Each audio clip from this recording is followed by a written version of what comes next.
이것이 복음이다. 보라 누가 왕인가. 마가복음 15장 2절 말씀입니다.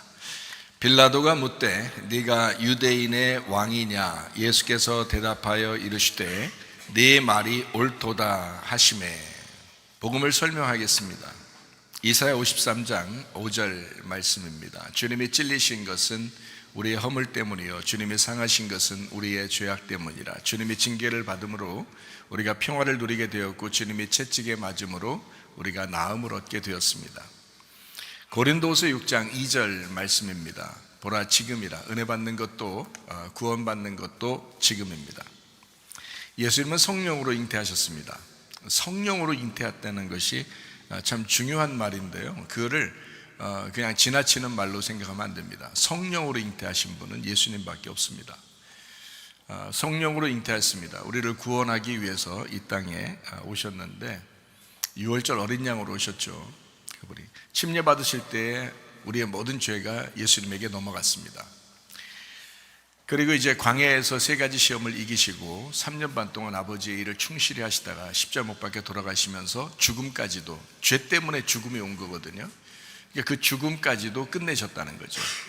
그러니까 선악과 먹은 그 죄의 그 세 가지 시험은 먹음직 보암직 탐스럽게 하는 것은 광야에서 예수님이 시험 당하실 때 이기신 거고, 그리고 그것 때문에 죽음이 왔는데 그 죽음을 십자가에서 죽으셨다 이 말입니다.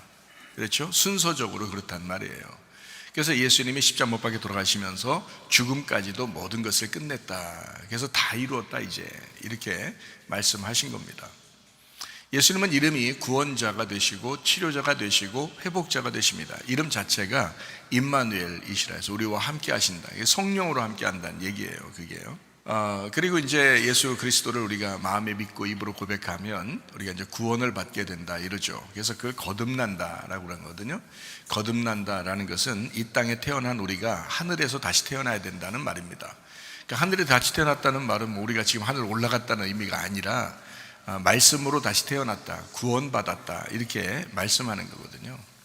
그거를 이제 예수를 진짜 믿은 사람이다 그러면 첫째 부활에 참여한 사람이다 이렇게 이야기를 하죠, 성경에서는요. 사도행전 4장 12절 말씀이요 다른 이름으로서는 우리에게 구원받을 만한 이름을 주신 적이 없다 그랬고요. 갈라디아서 2장 20절 말씀에 내 믿음 말고 예수 그리스도의 믿음으로 살아야 된다라고 말씀합니다. 베드로전서 1장 9절 말씀, 믿음의 결론이 영혼의 구원을 받는 것이다 라고 되어 있습니다.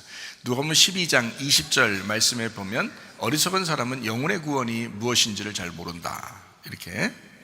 베드로전서 2장 25절 말씀, 영혼의 목자와 감독자이신 예수님에게 우리가 돌아왔다. 그러니까 우리 영혼을 맡기는 거죠. 주님이 이제 우리 영혼을 다스려야 되겠죠. 그렇게 주님께서.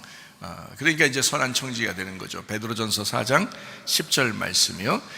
선한 청지기처럼 너희가 서로 봉사해야 된다. 다 네 거 아니다. 이런 말이 여기 이런 뜻이에요. 청지기, 맡은 사람이거든요. 주인이 아니고, 우리가 주인이 아니고 하나님이 주인이신데 내가 맡았단 말이에요. 그걸 청지기라 그런다고요. 그래서 그 일을 섬기는 거예요. 봉사하고 섬기고. 그러니까 시간도 물질도 생명도 부모도 자녀도 남편도 아내도 다 내가 맡아서 지금 살아가고 있는 거거든요. 그거를 잘 생각해 보세요. 그러면 여러분, 여러분이 주인처럼 안 살고 예수님이 주인처럼 살게 될 것이고, 그게 이제 오늘의 말씀처럼 누가 왕이냐, 네가 왕이냐 아니면 예수님이 너의 진짜 왕이냐, 그것이거든요. 그러니까 아무리 뭐 사람들이 무슨 행사다 뭐다 이렇게 막 아무리 교회에서 떠들어대도요, 진짜 예수 그리스도가 나의 주인이 되지 않으면 소용없어요. 예수 그리스도가 나의 왕이 되지 않으면 소용이 없어요. 그런 거 행사 같은 거 하나도 안 해도 예수님이 나의 왕이시고 예수님이 나의 주인만 되시면요, 그리고 그 주님의 통치를 받고 내가 주님의 다스리심을 받고 내가 살아간다면 그 사람은 이 세상에 1만 가지의 행사를 안 했다 할지라도, 이 세상에서 1만 번의 그 절기를 지키지 않았다 할지라도, 여러분 그 마음속에 예수 그리스도가 왕이 되시고 주인 되시면 그럼 우리는 선한 청지기요, 하나님을 제대로 믿은 사람들이라 이 말입니다. 잠언 3장 7절 말씀이요 스스로 지혜롭게 여기지 말지어다 여호와를 경외하며 악을 떠날지어다 라고 되어 있습니다. 고린도전서 10장 12절 말씀이요, 선줄로 생각하는 자는 넘어질까 조심하라. 계속 한 걸음이라도 앞으로 나아가야 된다라는 그런 말씀입니다. 성경은 머리, 목, 몸, 다리로 이루어졌다고 그랬습니다. 머리는 하나님의 비밀인 그리스도요, 그리스도를 믿고 구원받은 사람이 목이라고 하는 침례나 세례를 통해서 그리스도의 비밀인 교회로 들어옵니다. 그리스도의 비밀은 바로 교회라고 하는 그리스도의 몸이에요. 그래서 이거를 잘 이 안에 들어와서 우리가 공동체로 예배하고 함께 이제 생활하게 되는 거죠. 이것을 유지하기 위해서는 두 다리가 필요해요. 예배와 선교요, 말씀과 기도요, 전도와 제자 훈련입니다. 율법과 복음입니다. 이렇게 두 다리로 움직여서 이 몸을 건강하게 만드는 거예요. 제가 계속 반복해서 여러분에게 이런 복음들을 설명하고 있는데, 그 말씀의 핵심을 설명하고 있는데, 이것은요 그렇게 많이 이야기해도 지나친 것이 아니란 말이죠. 왜냐하면 여러분이 이것을 머리부터 발끝까지 그 성경 말씀으로 쪄들어 있어야 되는 거예요. 그게 그 말씀 자체가 돼야 된단 말이에요. 그래서 중요한 겁니다. 요한복음 1장 1절의 말씀에 보면 말씀이 계셨다, 이게 하나님이다 라고 되어 있거든요. 그러면 하나님의 나라가 천국인데, 하나님의 나라가 천국인데, 천국 이렇게 되잖아요. 그러니까 하나님의 나라 이렇게 되잖아요. 하늘나라 이렇게 돼요. 그러니까 하나님이 말씀이니까 어떻게 해요? 하나님의 나라는 말씀의 나라 이렇게 되는 거예요. 그래서 하나님 말씀 우리에게 주신 거고요. 이 성경책이 쓰여지기 전에도 하나님이 선택하는 사람들에게 하나님은 말씀하셨다고요. 그래서 그 말씀을 따라서 이제 나오는 자들, 말씀에 순종해서 나오는 자들, 그런 사람에게 하나님이 이제 동행하셨다. 노아가 그랬고요, 또 에녹도 그랬고요, 그리고 아브라함도 그랬습니다. 그때는 성경책이 없었던 시대예요. 그럼에도 불구하고 하나님이 말씀하셨고 그 말씀에 순종하는 하나님과 동행하는 사람들이었단 말이죠. 여러분에게는 이미 이제 성경책이 완성이 됐어요. 믿음의 조상들이 이미 이렇게 살았다, 믿음으로 말씀으로 살았다라고 하는 것을 성경책을 통해서 우리에게 알려주시고 있거든요. 그러면 이미 완성된 이런 성경책을 놓고서도 하나님의 말씀을 따라가지 않는다라고 하는 것은, 이것은 불순종입니다. 그건 하나님을 거역하는 거예요. 그래서 하나님의 말씀이 중심이 된 그런 예배를 드리는 거, 이것을 지금 우리는 영과 진리의 예배다라고 하는 것입니다. 하나님은 우리에게 예배를 드리게 하기 위해서 우리 인간을 창조하셨다. 창세기 2장 5절 말씀이요, 농사 짓게 하기 위해서, 예배 드리게 하기 위해서 인간을 창조해야 되겠다라고 했고요. 창세기 2장 7절에 인간을 창조하시고 그 코에 생기를 불어넣으셨습니다. 하나님이 직접요. 그게 말씀입니다. 창세기 2장 8절에 에덴 동산을 두시고 그 동산을 두어 울타리를 치고요, 그 울타리 안에서 살아가도록, 예배하도록 그렇게 만들었다는 거죠. 그 울타리가 뭐냐면 우리의 양심의 마음입니다. 그리고 우리의 가정입니다. 우리의 교회입니다. 우리의 나라와 민족입니다. 그런데 이것을 해체하고 싶어하는 사람들이 상당히 많죠. 그래서 양심에 꺼리지 않도록 법을 만들어서 양심을 벗어버리도록 이렇게 만들고 싶어하는 나쁜 사람들도 있단 말이에요. 가정이라는 울타리를 막 벗어버리고 너 자유롭게 살아야 돼 이렇게 하는 사람들도 있단 말이죠. 교회를 막 벗어버려야 돼, 그러면서 네 마음대로 네가 그냥 예배드리는 게 예배야 하면서 그렇게 막 만들어버리는 사람들도 있다는 얘기죠. 울타리를 다 걷어치자는 거예요. 그런 사람들이 있어요. 이게 나쁜 사람들입니다. 하나님도 인간을 만드시고 첫 번째로 에덴의 동산이라는 울타리를 쳤어요.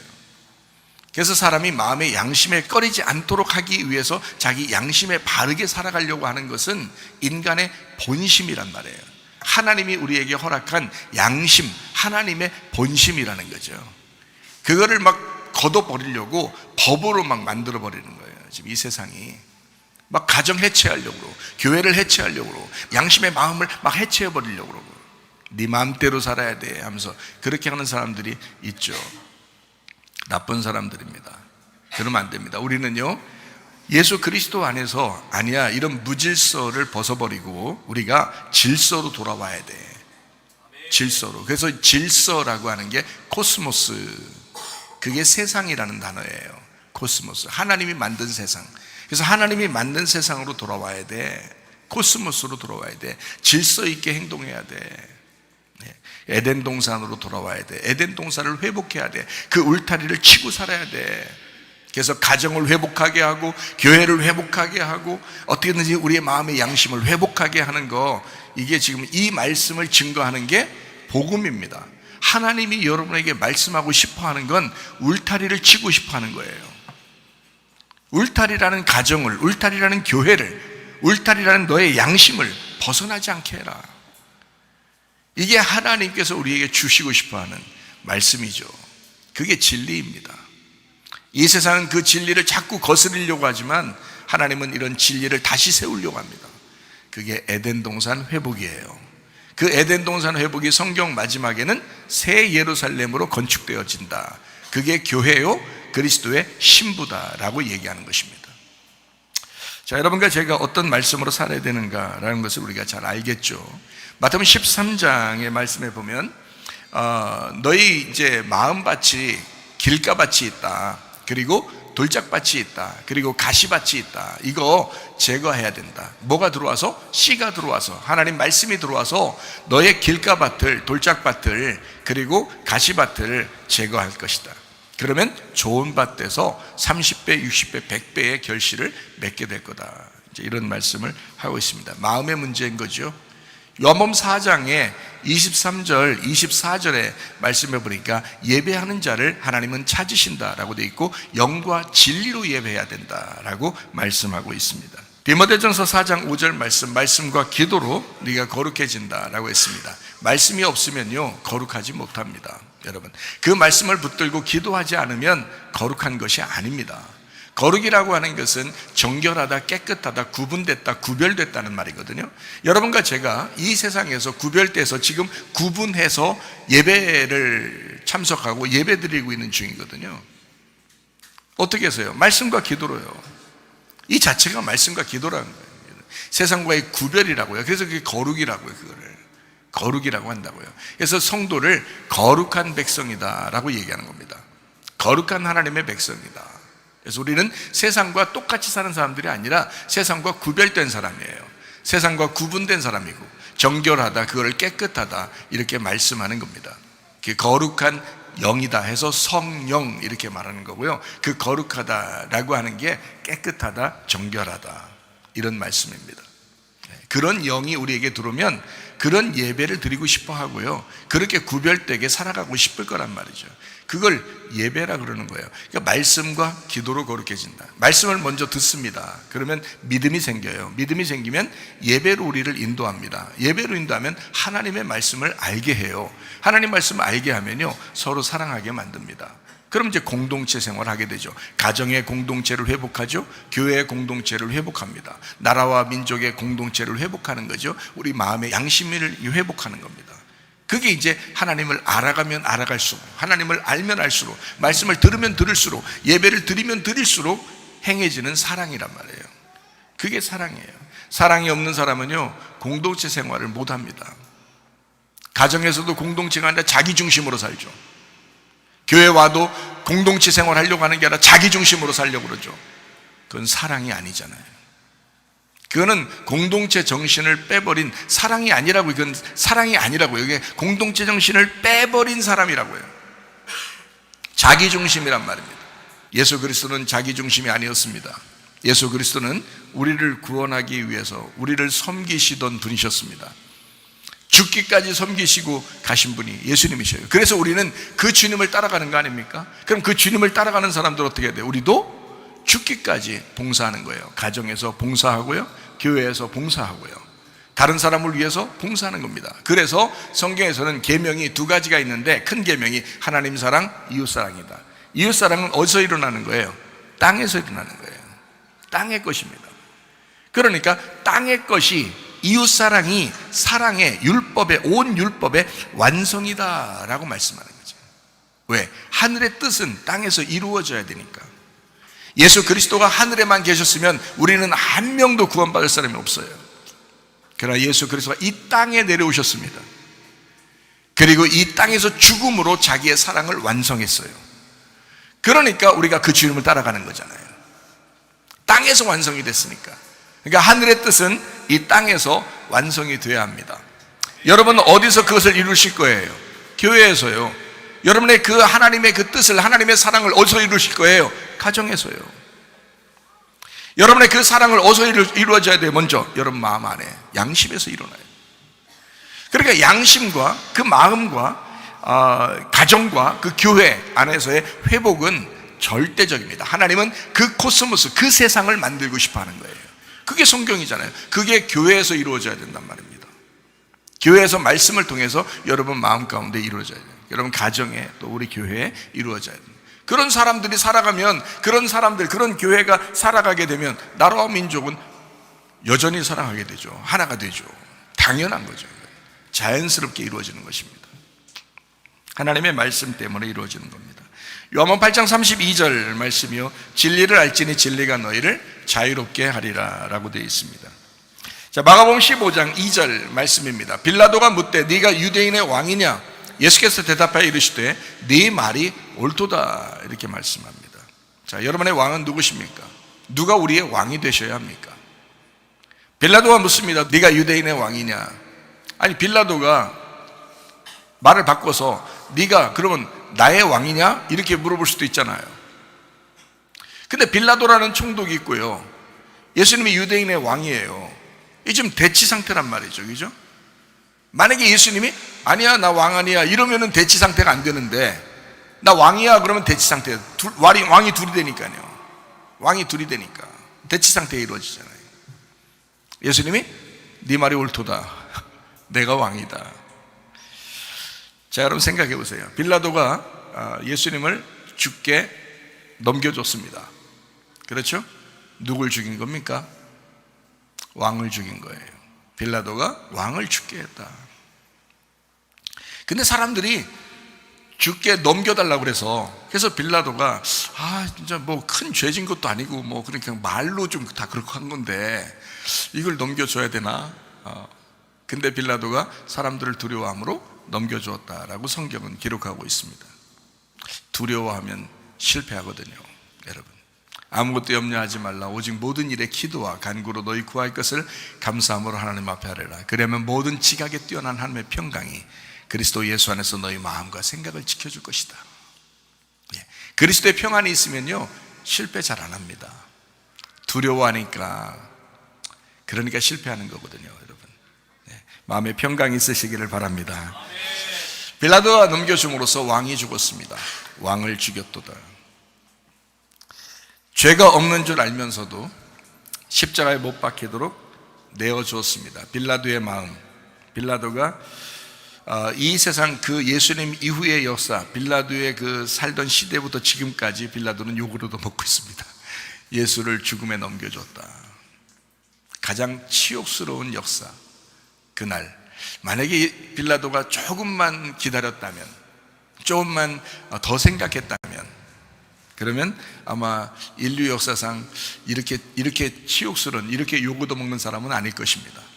그러나 빌라도는 모든 교회에서 빌라도를 다 욕하고 있어요. 예수를 죽였다는 거죠. 예수님 부활 사건 이후로 빌라도의 행적을 찾을 수가 없습니다.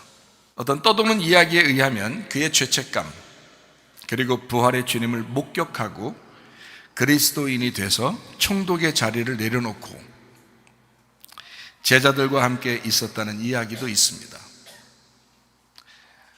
로마 황제에게 빌라도가 편지를 보냈다 그러죠. 그것이 이제 기록이 됐다 그러죠. 그리고 그 이후로부터 행적이 사라졌습니다.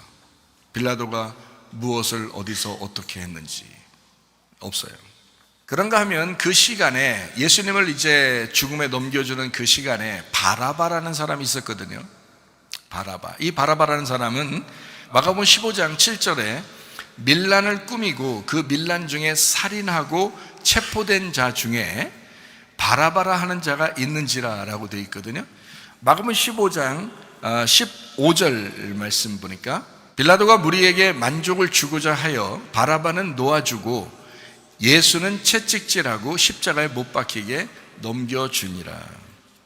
자, 살인하고 체포된 이 바라바라는 사람, 흉악범 바라바는 영문도 모르는 채 그냥 풀려났습니다. 그의 나중 삶은 어땠을까? 바라바라고 하는 사람, 알려지진 않았지만 예수 부활 이후에 번민하던 그가 그리스도의 제자가 되었을 것이다. 이렇게 생각하는 사람들이 많습니다. 죽어야 할 자기 자리에 누군가가 대신 돌아가셨습니다. 여러분 가만히 있겠습니까? 여러분 그 사람에 대해 생각하지 않겠습니까? 저 사람이 아니었으면 자긴 죽을 거예요. 분명히 사형당합니다. 그런데 저 사람 때문에 자기가 대신 풀려난 거예요. 그럼 생각을 안 하겠냐 이거예요. 바라바는 잊지 못할 평생의 기억을 간직하고 살아가야 했을 것입니다. 그게 바라바의 마음이었을 겁니다. 빌라도가 물어보았던 질문을 우리도 주님께 물어봐야 하지 않을까? 당신은 나의 왕이십니까? 당신은 나의 주인이 되십니까? 그러면 여러분, 우리의 왕이라면, 예수 그리스도가 우리의 왕이기 때문에, 우리의 주인이기 때문에 우리가 예배드리러 왔는데, 그러면 우리는 왕에게, 그 주인에게 무엇으로 드리길 원하십니까? 그 왕에게, 그 주인에게 우리가 왔다면, 우리가 예수 그리스도를 왕으로 믿고 주인으로 믿고 지금 왔잖아요. 그러면 우리는 무엇을 드려서 섬기고 싶어 하는 거예요? 생각해 보시라. 예수님이 왕이 되시라면서요. 예수님이 주인이라면서요. 그래서 주님 한다면서요. 여러분 생각을 해 보시라고요. 빌라도가 물어봅니다. 네가 유대인의 왕이냐라고 물어본 것처럼 여러분과 저도 물어봐야 될 거 아니에요. 당신이 나의 주인이십니까? 당신이 나의 왕이십니까? 그러면 여러분 스스로가 생각해 봐야 될 거 아니에요. 나는 진짜 예수를 왕으로 섬기고 있나? 저 예수가 나의 진짜 주인인가? 생각해 봐야 될 거 아니에요. 주님을 다시 만나기 전에 나는 부끄럽고 후회할 만한 인생을 살았습니다. 아무것도 모르고 주님 일 한다고 막 덤벼댔습니다. 그때가 더 열심이었던 것 같아요. 교회 생활에 대해서는. 근데 내가 그렇게 하면 할수록 더 실패하고 더 이상해졌습니다. 일이 다 꼬여나갔어요. 그래서 실패를 하고 난 다음에 주님을 다시 만났습니다. 제가 몇 년을 그렇게 고생했나 몰라요. 그런 다음에 정말 죽고 싶은 그런 위기에서 죽기 아니면 까무러치기다. 그때 주님을 다시 만났습니다. 우리 자녀가 지옥 가면 안 된다는 간절한 마음이 생겼습니다. 자녀들에게 울면서 회개하고 복음을 전했습니다. 그리고 그 이후에는 제가 진짜 예수 믿는 사람처럼 살아가고 있습니다. 이제 가정에서나 교회에서나 주님의 마음을 알 것 같아서 마음이 좀 쓰릴 때가 있습니다. 주님 마음을 좀 알 것 같아서, 하나님 말씀을 좀 알 것 같아서, 지금부터라도 자기 양심에 부끄럽지 않게 살아가기를 바랍니다. 스스로 의로하지 말고 성경의 원칙을 따라서 살아가시기를 바랍니다. 주님의 마음을 닮아 살아가시기를 바랍니다. 아름다운 인생, 아름다운 그리스도인이 되시면 좋겠다 하는 것입니다. 아름답다라고 하는 말은 지극히 자기답다라는 말이랍니다. 그럼 남편은 어떻게 하지 지극히 아름다운 거예요? 지극히 자기다워야 되는 거죠. 그럼 남편은 남편다우셔야 한다. 아내는 어떻게 해요? 아내다우셔야 된다는 거죠. 부모는 어떻게 해요? 부모다워야 된다는 거죠. 그래야 아름다운 겁니다. 자기 자리를 찾아야 된다는 거죠. 자녀는 자녀다워야 된다는 거죠. 그러면 성도는요? 성도다우셔야 되는 겁니다. 목사는요? 목사다워야 되는 거예요. 내가 뭐뭐답다라고 해야 아름다운 거예요. 그게 그 자리에 있는 사람이다. 목사의 사명을 부여받은 나를 만나는 자가 회개하고 복음을 받아서 생명체에 기록되도록 인도해 주어야 목회자인 것입니다. 요한계시록 20장에 나와 있는 그런 말씀이죠. 진짜 생명체에 기록될 수 있도록 만들어주는 사람. 예수님처럼 내가 진실하게 또 믿음으로 자기 자신에게도 부끄럽지 않고 후회하지 않을 만한 인생을 살아가고 있는가. 목사만 그런 게 아니라 성도들도 그러셔야 된다는 거예요. 우리 교회에 하늘 땅 아이가 왔습니다. 체험기간도 끝나고 이 집사가 저에게 물어봐서 입학을 허락해 주십시오. 그래서 그래 알았다 상의하고 입학을 허락하도록 그렇게 이야기해 보겠다. 그래서 우리 하늘 땅하고 같이 얘기를 좀 했어요. 근데 지난번에 한번 얘기할 때 뭐라고 얘기하냐면 이렇게 얘기를 해요. 자기가 이게 다른 아이들하고 어릴 때부터 이렇게 좀 지낼 때 항상 어떤 마음이었냐면 좀 세 보여야 된다. 좀 거칠게 자기가 해야, 행동을 해야 거기서 무시하지 않을 것이다 라고 생각을 했다는 거예요. 그런 환경에서만 살아온 거예요, 어릴 때부터. 그런데 이제 여기로 와보니까, 한 달 동안 여기 와 있다 보니까 웬걸 자기가 생각했던 거하고 완전 반대 인생들을 사는 사람들이 여기 있는 거예요. 세 보일수록 안 좋은 거고, 거칠게 할수록 더 안 좋은 분위기 자체가 오히려 더 섬기고, 오히려 더 부드럽고 연약하고, 이런 사람들이 더 인정받는 곳, 이런 곳에 와보니까 너무 다르고, 처음엔 생소하고, 근데 너무 좋고, 그래서 여기서 살아보고 싶으냐라고 물어봤더니 여기서 살고 싶다는 거예요. 그러면 됐다, 우리도 너를 가족처럼 그렇게 생각하면서 살아보도록 그렇게 하겠다. 참 마음이 안타까웠습니다.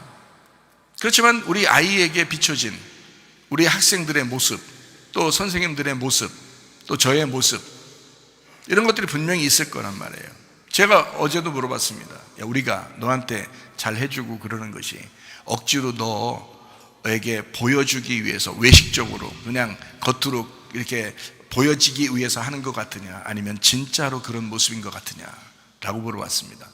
근데 진짜 그런 모습 같다는 거예요. 겉으로 그냥 외식적으로 이렇게 그냥 흉내내는 그런, 그냥 잘 보이려고 하는, 그냥 우리 기독교인이니까, 교회니까 뭐 너한테 이렇게 보여야 돼, 새로운 사람에게 이렇게 보여야 돼 라고 하는, 그렇게 보이는 그런 사람들처럼 보이느냐, 아니면 진짜 속마음이 그런 사람들 같으냐 라고 물어봤습니다. 자기가 와서 보니까요, 진짜 속에 그런 사람 같대요. 바로 그것입니다. 자기 자신에게 진실한가? 내 속에 진짜 믿음이 있는가? 나는 예수 그리스도를 따라가고 있는 사람인가? 어떤 사람이 그렇게 할 수 있을까요? 예수님처럼 자기 자신에게도 진실하게 믿음으로 살아가는 사람. 항상 기뻐하라, 쉬지 말고 기도하라, 범사에 감사하라. 이는 그리스도 예수 안에서 너희를 향한 하나님의 뜻이다. 데살로니가전서 5장 16절부터 18절까지 말씀입니다. 항상 기뻐하라, 쉬지 말고 기도하라, 범사에 감사하라. 이것이 그리스도 예수 안에서 너희를 향하신 하나님의 뜻이니라. 하나님 뜻대로 살아가려는 사람 자기 힘으로 할 수 없으니, 마가복음 8장 34절의 말씀처럼 무리와 제자들을 불러 이르시되 누구든지 나를 따라오려거든 자기를 부인하고 자기 십자가를 지고 나를 따를 것이니라. 자기를 거절하고 자기 십자가를 지고 주님을 따라야 할 사람, 베드로가 있습니다. 여러분과 저도 분명히 주님을 따라가려면 이렇게 살아가야 되죠. 그럼 마가복음 14장의 72절에 말씀해 보니까 베드로라는 사람이 나옵니다. 닭이 곧 두 번째 울더라. 이에 베드로가 예수께서 자기에게 하신 말씀, 곧 닭이 두 번 울기 전에 네가 세 번 나를 부인하리라 하심이 기억되어 그 일을 생각하고 울었더라. 부활의 닭 울음소리를 들은 베드로, 이 닭 울음소리, 자신의 거짓된 영성을 깨우는 자명종 소리와 같은 이 소리, 여러분과 제가 들어야 되지 않겠습니까? 우리의 영을 깨우는 그 소리를 들어야 되지 않겠습니까? 제가 다시 주님을 만났을 때도 그 주님의 그 닭 울음소리를 제가 들었어요. 진짜 꽃기호 이런 이 소리 들었다는 얘기가 아니고 주님의 음성을 들었다 이 말이죠. 주님이 나를 다시 부르시는, 네 잘못 아니야.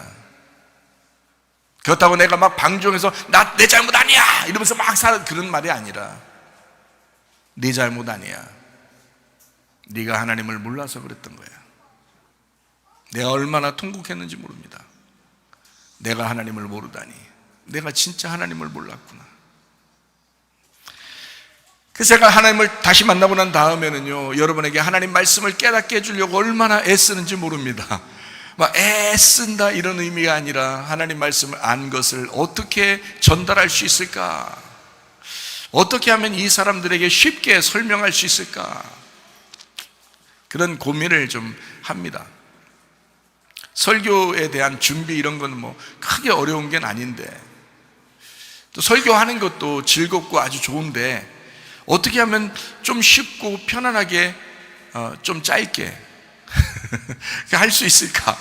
이런 생각도 많이 하게 돼요. 어쨌든 하나님 말씀을 모르면 실패하거든요. 제가 그래봐서 합니다. 하나님을 몰랐기 때문에 실패해봤거든요. 그런데 주님을 다시 만나서 주님을 알게 되니까 뭐 거의 실패할 확률이 거의 없죠. 왜냐하면 그때마다 주님을 생각하고 그 닭 울음소리를 생각합니다. 베드로가 그랬을 거예요. 베드로가 그 닭 울음소리를 들어 자기의 영혼을 깨우는 그 자명종 소리와 같은 그 소리를 늘 기억하고 살았을 거예요. 아마 베드로는 평생 닭고기를 안 먹었을지도 모릅니다. 왜냐하면 닭 울음소리만 나면 아주 치가 떨리거든요. 도저히 통닭 이런 건 생각도 못 해봤을지도 몰라요. 평생에. 어쨌든 이 닭 울음소리가 들릴 때 베드로가 회개를 하게 되거든요. 그러면 잘 생각해 보세요. 베드로가 실패한 세 가지가 나옵니다. 성경에요. 한번 우리가 생각해 볼까요? 마가복음 14장 72절의 말씀해 보니까 여기에 닭이 2번 울기 전에 3번 내가 나를 부인하리라 라고 되어 있거든요.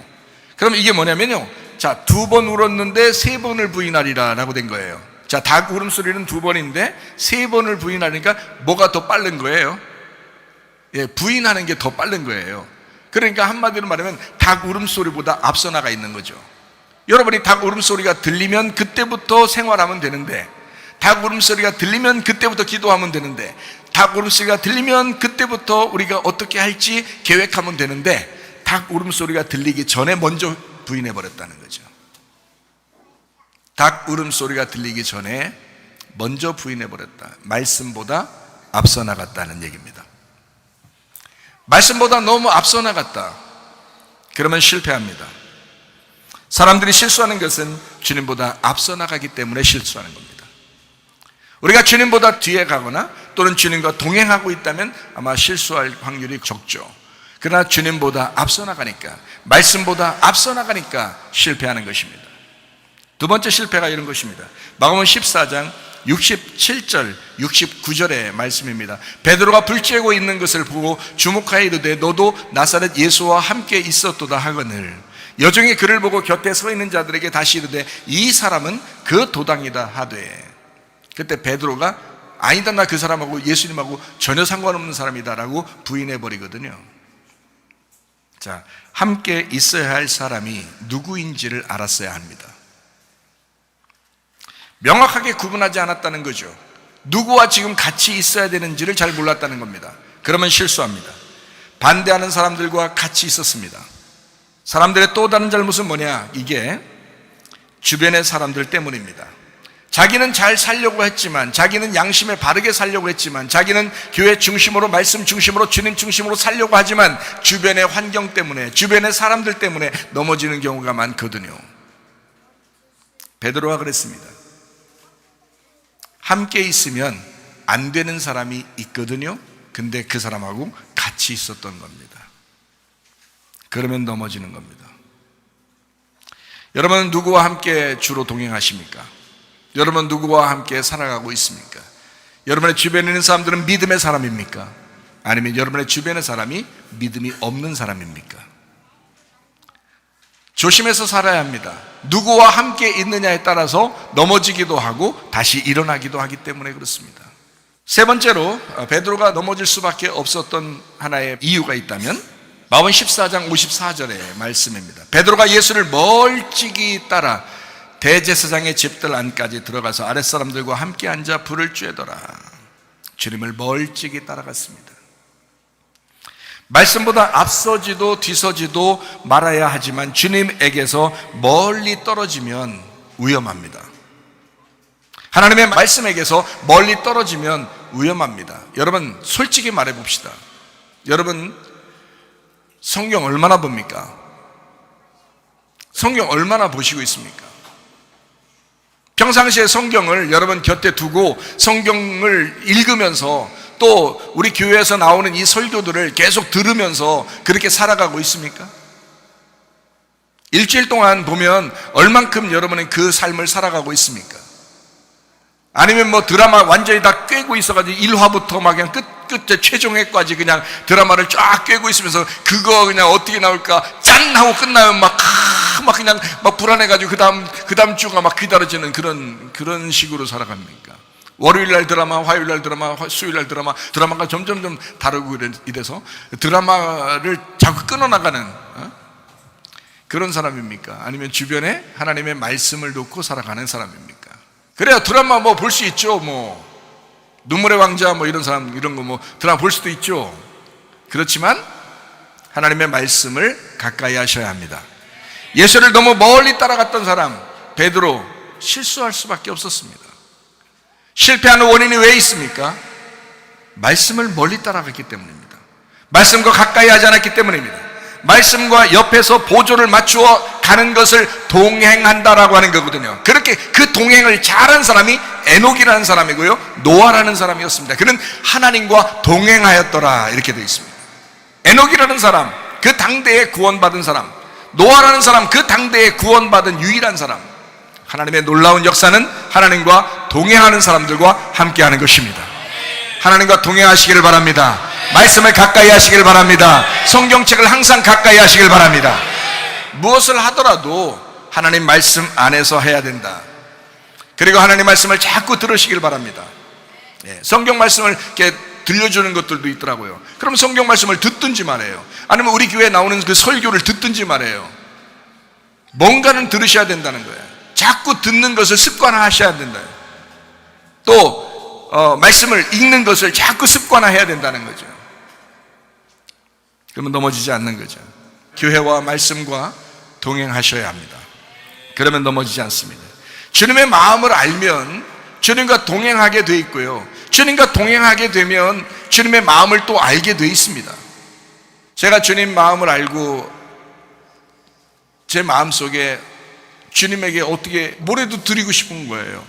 잘 생각해 보세요. 여러분, 사랑하는 사람이 생겼습니다. 여러분 데이트 해보고 또 결혼도 하고 아시죠? 사랑하는 사람이 생겼습니다. 가만히 있나요?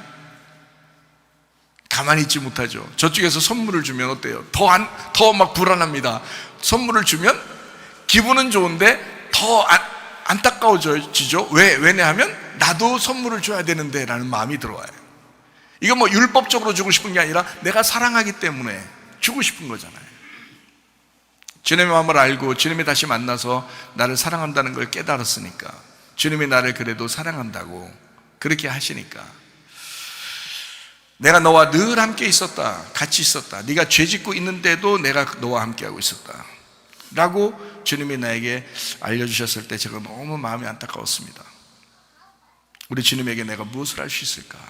우리 주님에게 어떻게 살아갈 수 있을까? 나는 뭐 했으면 좋을까? 고민 많이 했습니다. 자동차를 타고 가다가 서대전역을 가다 보면 여전히 서대전역을 쳐다보게 됩니다. 왜냐하면 그 서대전역에 대한 히스토리가 제가 기억에 남아있거든요.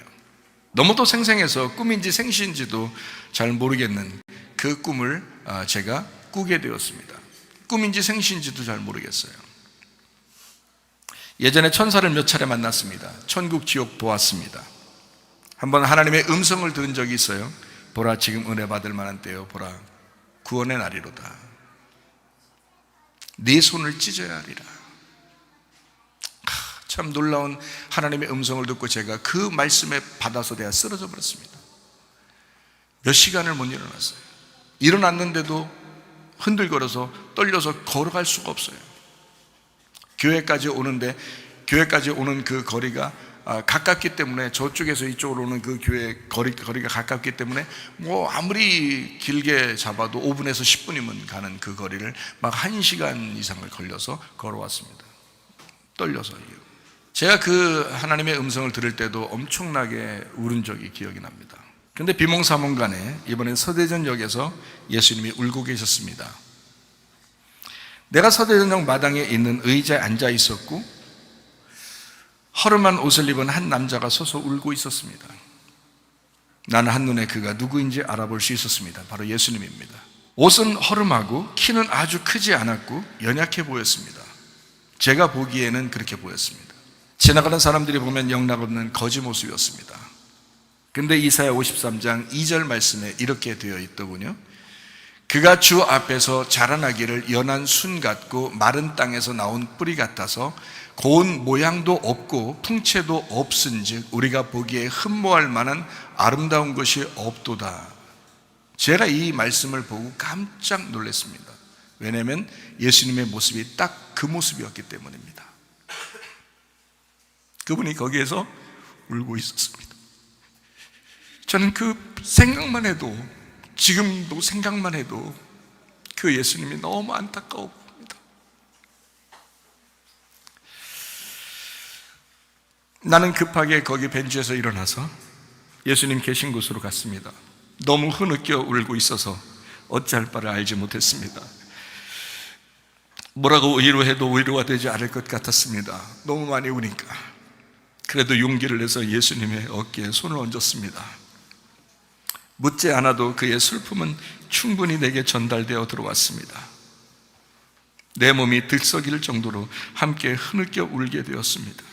엄청 슬픈 눈물이 내 얼굴을 타고 흘러내렸습니다. 용기를 내서 예수님께 다시 물어보았습니다. 예수님, 왜 울고 계세요?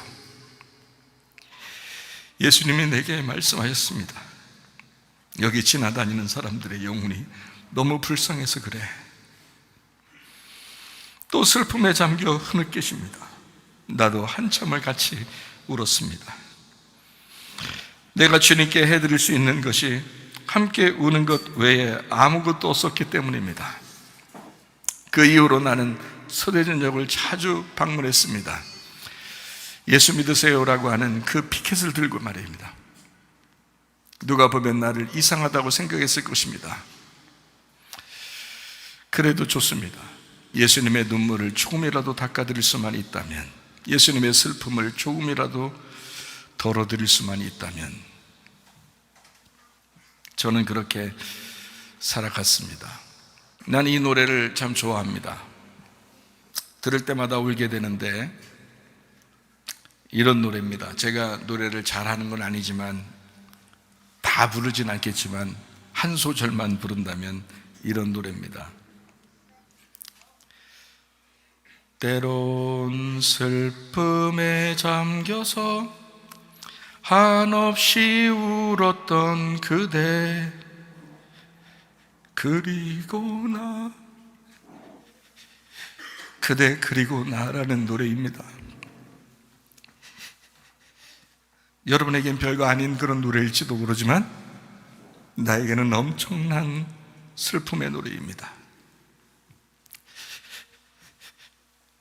그리고 가시나무새라는 노래입니다. 바람만 불면 외롭고 또 외로워 슬픈 노래를 부르던 날이 많았는데 내 속에 내가 너무도 많아서 당신의 쉴 곳 없네. 안 울어야지 하면서 이런 노래를 부르면 또 눈물이 납니다. 이런 의미를 알기에 나에게는 가슴으로 듣는 노래, 가슴으로 부르는 노래가 되었습니다. 히브리 3장 1절 말씀, 그러므로 함께 하늘의 부르심을 받은 거룩한 형제들아, 우리가 믿는 도리의 사도이시며 대제사장이신 예수를 깊이 생각하라. 누가복음 21장 36절 말씀이요, 이러므로 너희는 장차 올 이 모든 일을 능히 피하고 인자 앞에 서도록 항상 기도하며 깨어있으라 하시니라. 예배와 선교, 말씀과 기도에 집중해야 합니다. 사람들의 행사에 집중하는 것이 아닙니다. 여러분의 마음은 어디에 있습니까? 여러분의 중심은 어디에 있습니까? 여러분의 마음 안에는 누가 왕이십니까? 그러면 그 왕에게 진짜 왕으로서의 대우를 해드리고 있습니까? 나는 날마다 고민합니다. 내 속에 나의 왕이 진짜 그런 대우를 나를 통해서 받고 있는가? 예수님이 내 속의 주인이라 그러는데 그 주인의 대우를 받고 있는가? 우리 교회에서는 그렇게 예수님을 진짜 주인처럼 섬기는 자들이 얼마나 될 것인가? 예수를 왕으로 믿는 자들이 얼마나 될 것인가? 순전히 자기 중심의 삶을 사는 것은 아닌가? 자기를 위하여 사는 것은 아닌가? 예수를 왕이라고 고백하면서 예수를 주인이라고 고백하면서도 자기를 위하여 사는 사람들이 많지는 않은가? 고민스럽습니다. 그런 고민을 여러분은 얼마나 하고 있습니까? 마가복음 8장 34절 말씀입니다. 무리와 제자들을 불러 이르시되 누구든지 나를 따라오려거든 자기를 부인하고 자기 십자가를 지고 나를 따를 것입니다. 수없이 제가 이 말씀을 여러분에게 증거했을 것입니다. 여러분 속에 예수 그리스도가 왕으로 부활하셨습니까? 여러분 속에 예수 그리스도가 주인으로 부활하셨습니까? 아직도 여러분의 주인은 아닙니까? 아직도 여러분 스스로가 왕이라고 자처하는 건 아닙니까? 여러분 뜻대로 살아가는 것은 아닙니까? 예수 그리스도의 뜻대로 살아가셔야 합니다. 예수 그리스도가 우리의 왕이 되셔야 합니다. 누가 우리의 왕이 될 것인가? 당신은 나의 왕이십니까? 당신은 나의 주인이십니까? 예수 그리스도시여 나의 왕이 되시옵소서, 나의 주인이 되시옵소서. 내가 주님의 뜻대로 살다가 주님 만나기를 소원합니다.